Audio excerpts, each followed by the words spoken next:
Konsep Tritunggal dalam kekristenan. Dalam kekristenan, ada sosok yang disebut Bapa. Bapa adalah sumber dari segala sesuatu, pencipta dari segala sesuatu. Bapa adalah sosok yang hidup. Bapa memiliki nyawa dan pikiran. Nyawa Bapa adalah rohnya, hidupnya. Ini disebut sebagai Roh Kudus. Pikiran Bapa adalah akal budinya, intelijennya, kebijaksanaannya, pengetahuannya, kreativitasnya, daya ciptanya, ide-idenya, memorinya, etikanya, moralnya, dan lain sebagainya. Dalam bahasa Yunani, ini disebut sebagai logos, yang memiliki arti yang mencakup segala hal di atas. Tetapi secara harafiah, logos berarti kata atau ucapan. Di dalam Alkitab Bahasa Indonesia, logos diterjemahkan sebagai firman. Pikiran Bapa ini juga disebut sebagai anak atau putra.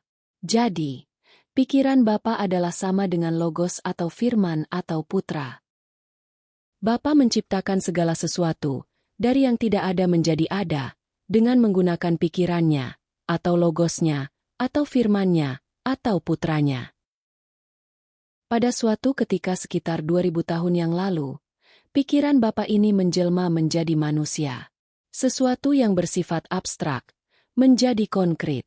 Dia dilahirkan sebagai manusia yang bernama Yesus. Tetapi, bukan berarti bahwa pikiran Bapa kemudian hanya tinggal di dalam Yesus saja.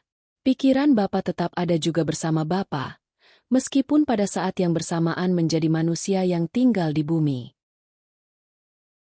Bapa, pikirannya dan nyawanya, atau Bapa, Putra dan Roh Kudus, ketiganya adalah satu hakikat, yaitu hakikat ilahi.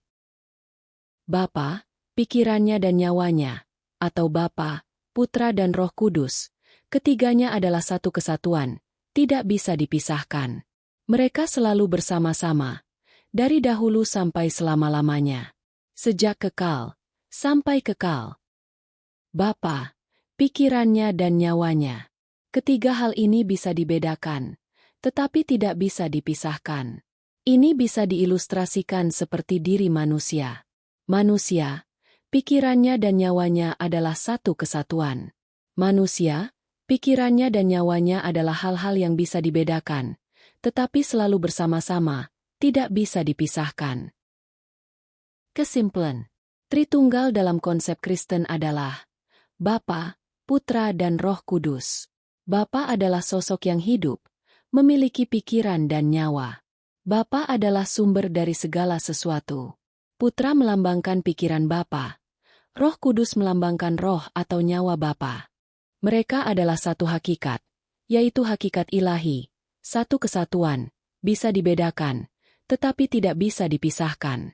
Selalu bersama-sama, dari dahulu sampai selama-lamanya, dari kekal sampai kekal. Konsep-konsep yang salah mengenai Tritunggal.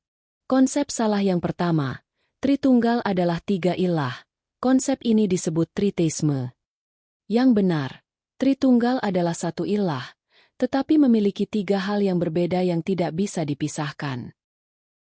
Konsep salah yang kedua, Bapa, Putra dan Roh Kudus adalah sosok yang sama. Konsep ini disebut sablianisme atau oneness.